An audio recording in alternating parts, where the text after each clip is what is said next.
Hi, everyone. This is Aaron Larson, executive editor of Power Magazine, and you're listening to the Power Podcast.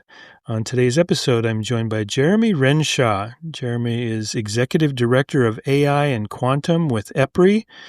And EPRI, as many in our audience will know, is an international independent nonprofit R&D institute that works intimately with the utility industry. So, Jeremy, thanks for coming on the podcast with me. And please tell a little bit about yourself, your background, and EPRI.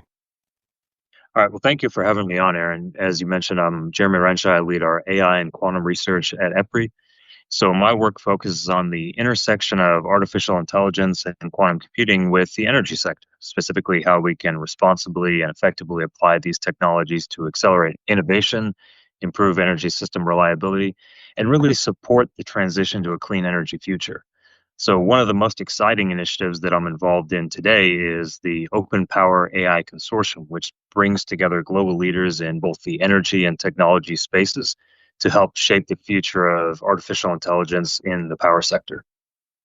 From what I understand, that was launched back in March during an event, and I guess I'd like you to talk a little bit more about it. I know Microsoft, AWS, Oracle, some of these other large companies were involved.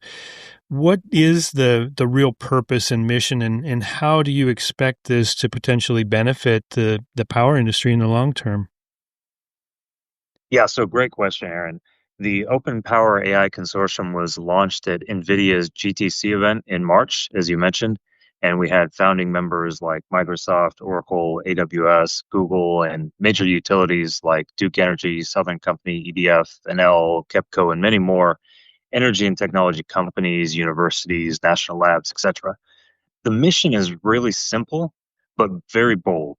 It's to accelerate the safe, secure, and scalable adoption of AI technologies across the power sector for a wide range of use cases. We're really looking at building an ecosystem to accelerate the development and deployment, and recognizing that while AI is advancing rapidly, the energy industry has its own unique needs, especially around reliability, safety, regulatory compliance, and so forth. So the consortium provides a collaborative platform to develop and maintain domain-specific AI models. Think a ChatGPT tailored to the energy industry, as well as sharing best practices, testing innovative solutions in a secure environment. And long term, we believe this will help modernize the grid, improve customer experiences, and support global, safe, affordable, and reliable energy for everyone. So, furthermore, for many years, the power industry has been somewhat siloed, and there were not many touch points or communication between global utilities, technology companies, universities, and so forth.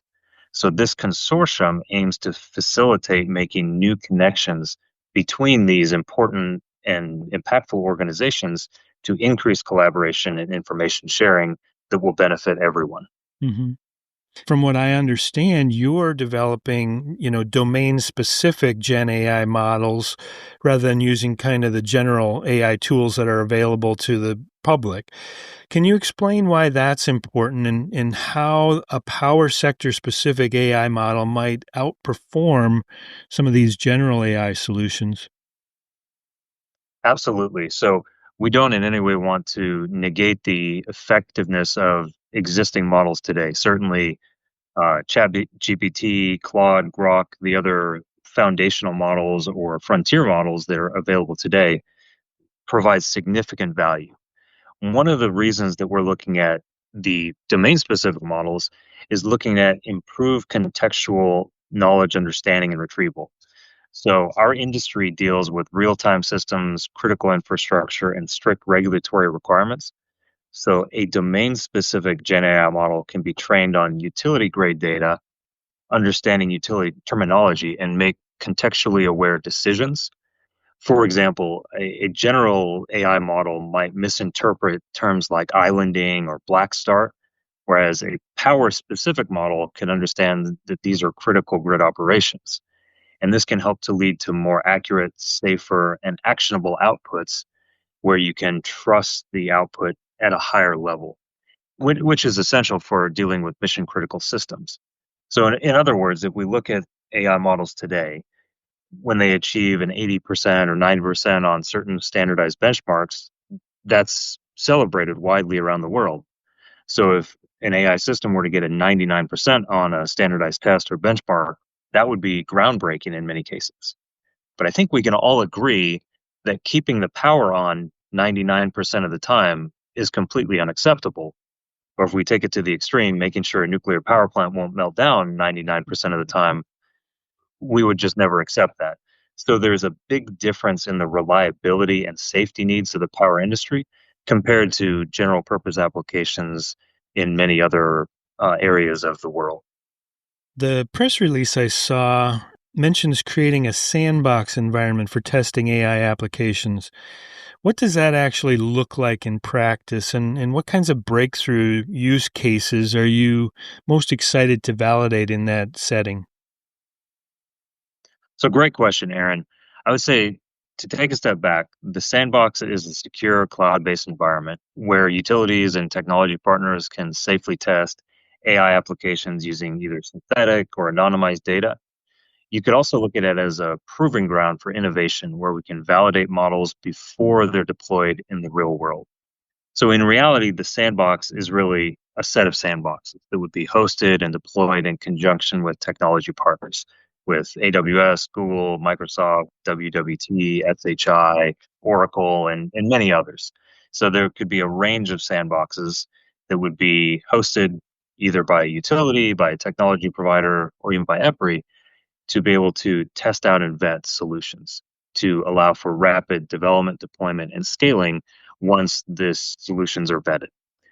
In terms of use cases, it's really like asking me, which is my favorite baby. Hmm. You just don't have one, but a few use cases that I'm excited about would be things like predictive and condition-based maintenance, looking at power generation or grid assets to do maintenance as needed, not necessarily on a scheduled basis. So, case in point, there, many systems that we perform maintenance on or that the industry performs maintenance on were working fine until they were brought down for scheduled maintenance that may not have been needed. And then that could result in foreign materials being introduced or different potential issues that happen as you perform maintenance. So, in many cases, leaving equipment alone is often the best solution. But if you had additional data, you could understand how and when would be most effective to do that maintenance. Mhm. Another use case, look at customer service automation. I don't know about you, but for me, whenever I get the computerized system at wherever I'm calling into, I'm often repeating agent or representative or whatever to get to a human. Now imagine if we can make it so the AI agent was significantly more efficient than the human. So you didn't have to give your information 3, 4, 5 times to different people. So that in the future, we're asking for the AI agent instead of the human. So that would be another goal that we would like to get to. You could also imagine another use case for AI copilots or system operators that could help to identify potential solutions for existing challenges faster, bring the data that you need to you immediately to make better decisions more rapidly. You can also look at AI assisted planning for renewable integration, setting switches and relays, running power flow simulations, short circuit simulations, load forecasting, weather forecasting, and so many more.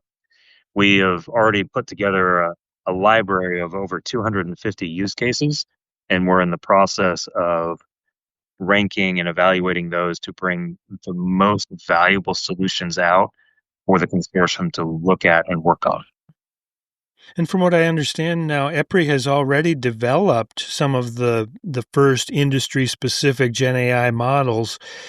They may not be available yet, but they're coming very soon, from what I understand. What can these models do that wasn't possible before, and how do you see them really benefiting utilities? That's another great question. So EPRI, Articulate, and NVIDIA have been working together on the first version of these domain specific models. I would call it the alpha version. So while they're not available yet, you're right, they will be available soon via an NVIDIA NIM or NVIDIA Inference Microservice, which means that they're easy to deploy and scale and can be brought to you in a containerized format. So some of the things that we're focusing on with the domain specific model and our partners, NVIDIA, Articulate, and others, would be looking at deeper understanding and contextual knowledge retrieval per the comment that I made earlier about islanding and black start and various other industry specific terms that we have that may mean something different to us than someone else. Case in point, NDE for someone in the power industry means non-destructive evaluation, whereas outside of the power industry, that often means near-death experience. So we have very different acronyms, technology, terminology, and so forth. So using domain-specific models could help with this to generate more accurate technical documentation, code generation for specific tailored applications, whether it's grid simulations, power plant operations, as well as improving the accuracy and relevance for summarizing complex documents like regulatory filings or outage reports.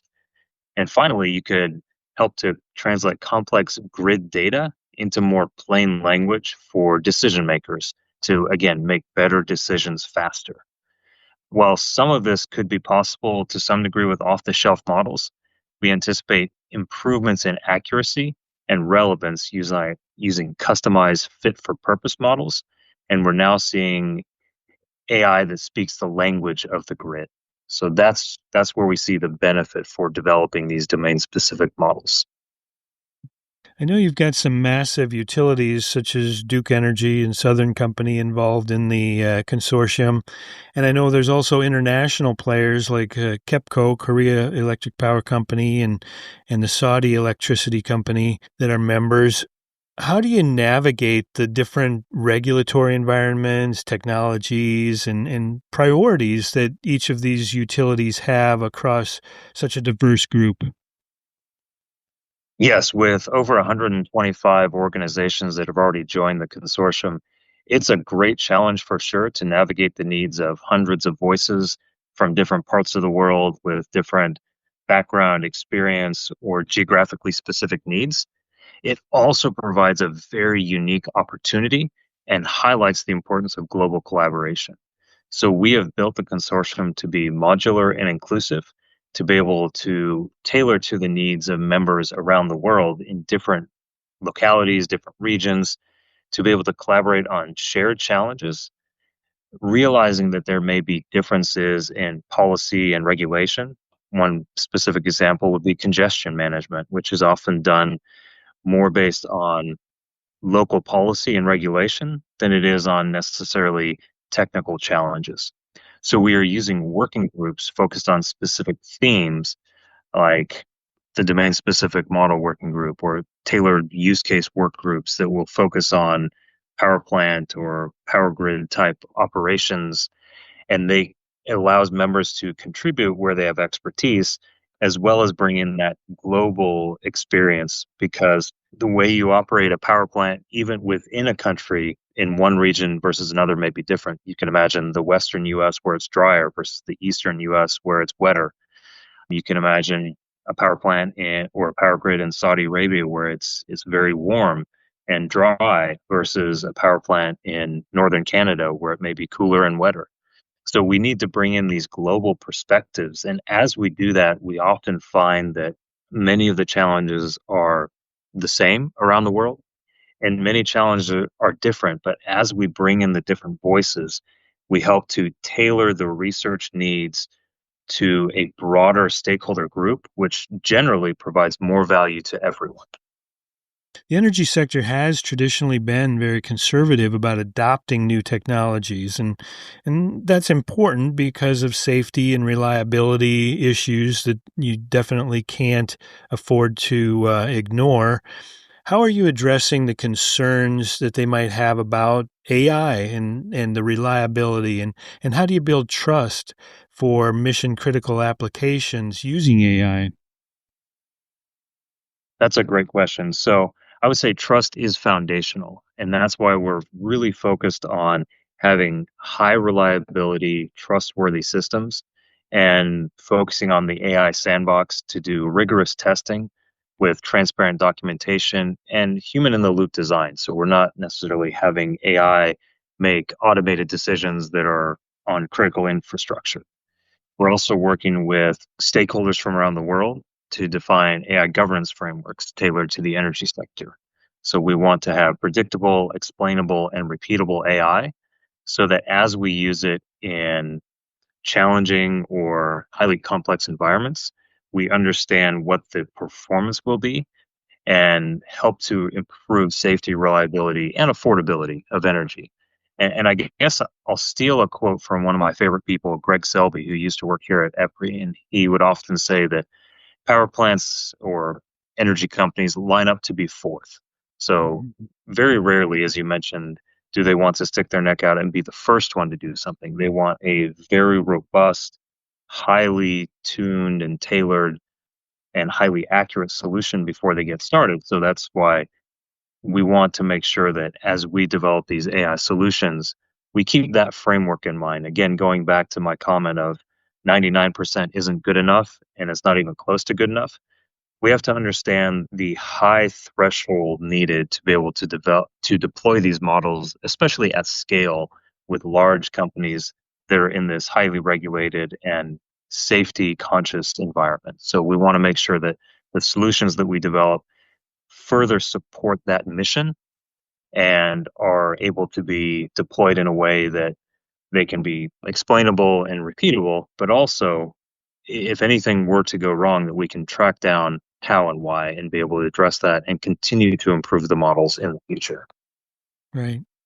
Now, one of the benefits that I heard coming from the consortium is that you're hoping to improve the energy customer experience. And from a customer's perspective, what tangible changes might people notice in their daily lives as these AI applications are rolled out? Being an energy customer myself, that is a topic that is of great interest to me as well, both from the Open Power AI Consortium standpoint as well as paying my energy bill every month and wanting to make sure that I have safe, affordable, and reliable electricity at all times. So one of the key things is faster outage response time. So none of us enjoy having the power out. We enjoy generally in most regions of the world very high reliability of energy. I have been to certain countries before where they didn't have reliable energy and there would be curtailment or periods of hours at a time on a daily basis where energy was cut off. So I think through improved AI tools, this could help not only in first world countries, but also in second and third world countries to reduce the frequency and duration of outages. You could also look at more accurate usage insights into your energy bill. One of the things my local energy company does is on a monthly basis, they'll give me a comparison of my home to other energy efficient homes. And it's kind of a competition that I have going on to beat all the other homes in my category. And they also give me insights into how I'm using energy, how much goes into heating and ventilation and cooling, how much goes into lighting, how much is always on, what goes into cooking. So having these additional usage insights can help customers to understand their energy utilization and potentially work in the future with demand response programs to seamlessly integrate these in to save money for the customer as well as save money for the utility. So helping to find those win-win situations. You could also look at smarter EV charging and home energy management. So I think there are a lot of potential opportunities to benefit customers in addition to just the traditional customer service angle of getting to your billing statement and paying that faster and easier and addressing concerns or questions that you might have. So I think using AI in a responsible manner can help utilities to be more responsive, proactive, and customer centric without compromising reliability. But also from the flip side, help the customer to have a better experience, potentially pay less money and have more reliable energy. So I think there's the potential for everyone to get a win here. And I know for utilities, grid modernization and decarbonization are probably two of the most important challenges that they're facing. Can you talk about how AI might help address grid modernization and decarbonization? Yes, so I think there is a very real potential for AI to help us here. So if we look at the grid modernization angle first and then decarbonization, um, we can think of AI helping to optimize asset management. as well as helping to enhance power flow in a grid. EPRI, Google, and RTE, the grid operator in France, had collaborated on the Learning to Run a Power Network challenge for a number of years, looking at reinforcement learning techniques in simulated power grids, and found that through these techniques, you could optimize specific power grids for responding to various types of challenges. And looking at how we can effectively scale up those types of solutions could really help with modernizing our grid and helping them to be more efficient and more effective. You could also look at AI providing more real time situational awareness. If you have somebody who runs into a power line and knocks down a power pole, or you have a tree that falls on a line, or you have severe weather that comes and impacts your grid, looking at that real time situational awareness to be able to more rapidly respond to potential grid issues would help from that grid modernization standpoint. You could also support autonomous grid reconfiguration as needed with these types of tools. So you know how and where to reroute power flows to adjust to certain types of perturbances. On the decarbonization side, AI can help to forecast renewable generation to be able to understand how and when you can optimally utilize these assets and potentially turn off other less green friendly technologies. You could also balance distributed energy resources and, as I mentioned earlier, have a more streamlined approach to where instead of maybe turning someone's air conditioner off for 30 minutes or an hour, you could turn it off for 5 or 10 minutes where it might not even be noticed, or you could dim a television by 10% and then maybe delay a washing machine to turn on by 5 minutes or something like this, to where if you stack up a very large number of very small changes, you can have significant impacts on the grid to be able to balance supply and demand of energy. We could also look at the accelerating of permitting and planning for clean energy projects. And really, at the end of the day, it's all about making the grid more flexible, resilient, and sustainable. So AI is one thing that can help in these different areas for grid modernization and decarbonization, but certainly it's not the only thing. So as we pair AI technologies with other solutions, it will help us to be, again, more flexible, resilient, and sustainable. And as AI has become more popular, we continue to hear about the enormous amount of energy that it's expected to require for data centers and training requirements and all of the other computing that goes into it. So, how does the consortium think about some of those circular challenges? Are you thinking of ways to optimize energy usage in AI, or isn't that really part of your mission? Yes, so we're very aware of the irony of AI being able to help energy, but also needing a significant amount of energy. So AI certainly has a very large energy footprint. AI models are growing in size and growing in the amount of energy they need to consume to be able to train and then deploy models. And on the flip side, the chips that are being used are becoming more and more energy efficient. So there is a bit of an offset there, but not enough to make up for the vast increases in model size and utilization. And there is a paradox, an interesting one called Jevons paradox, that as you make a technology more efficient, the utilization of that technology often goes up and overcomes those efficiencies. So there have been vast increases in the number of tokens generated. Tokens are word portions. You could think of this as the words generated by a Gen AI model. So vast improvements in the energy efficiency of token generation. But because AI models are so much more valuable today than they were 2, 3, 4 years ago, they're used that much more. So the energy requirement has continued to go up. So what we're focused on with the Open Power AI Consortium is looking at these tailored fit for purpose models. So you can imagine not needing a 1 trillion parameter model if a model that's 1% of that size could get you an equally, if not better, response. So this is why we're focusing on very highly tuned models with just the data that they need going into that domain specific model so that we can have efficient model architectures, potentially utilizing edge computing in some cases. So we don't need to necessarily send data to a central processing unit, have it processed, send the data back, but really utilize edge computing with smaller, highly performant models. And we're also looking at through parallel efforts, things like our DC Flex initiative, where we can utilize data centers as a flexible grid resource to be able to replace diesel generators with clean energy generation, potentially even using the existing diesel generator with a clean fuel. So we're looking at various aspects of how the AI and power systems overlap and how we can utilize AI technologies to help the power system, but also utilize the power system in a flexible way to support the power needs of AI. So we realize there's very much a circular economy going on here and a challenge, but we're tackling it head on with many of our partners from around the world. So we think bringing in that global perspective will help to bring the right insights.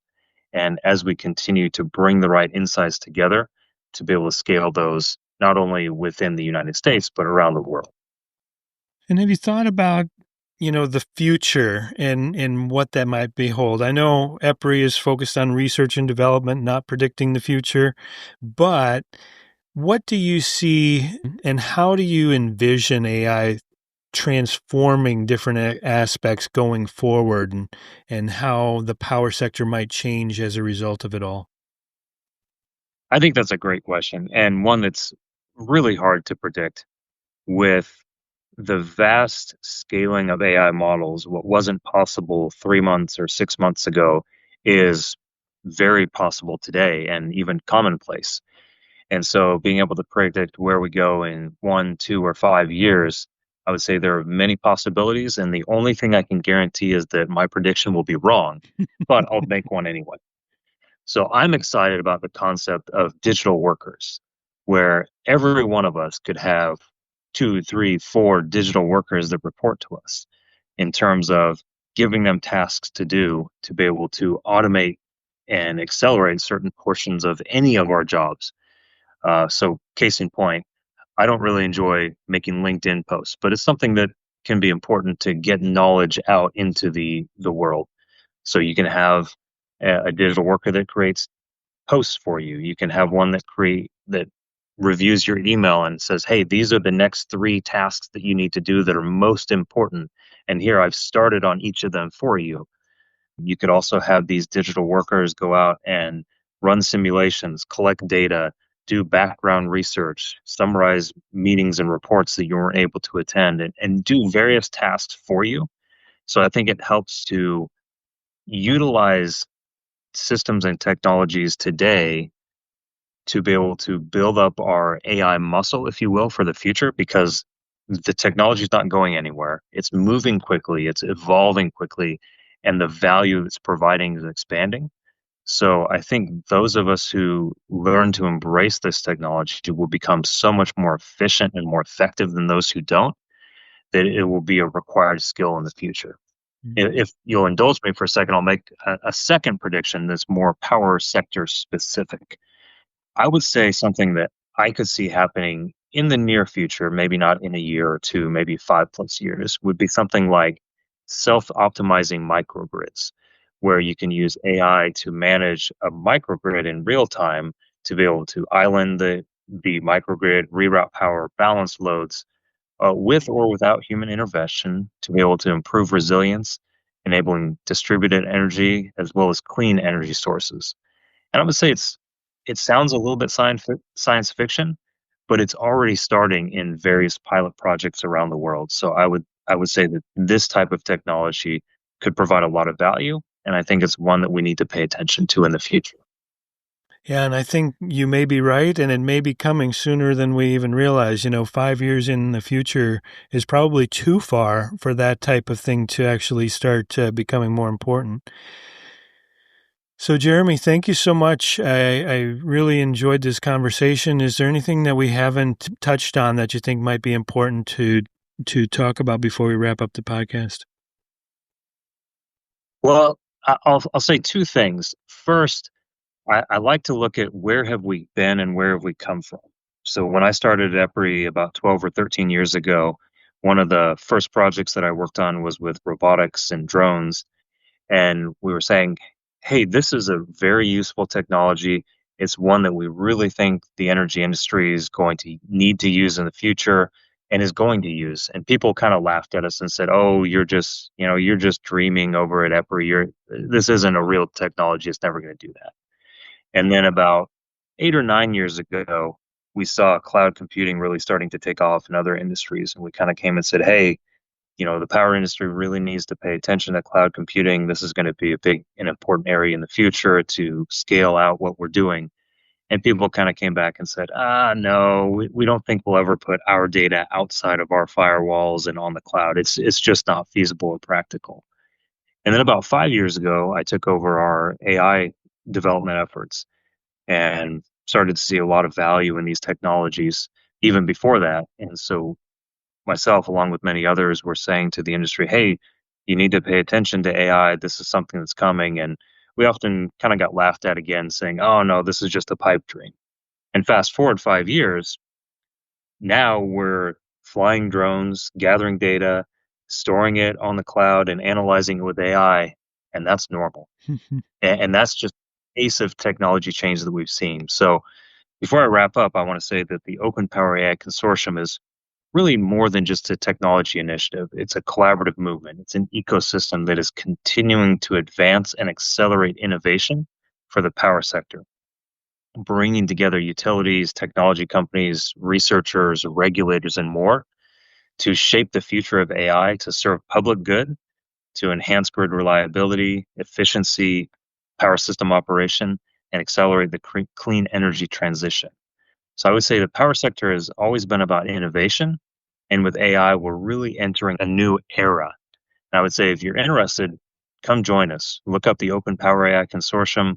It's open for anyone in the power industry or the technology industry to join. We are growing fast and we're looking to make a big splash in the global scene. So we would welcome other organizations to join us as we embark on this journey.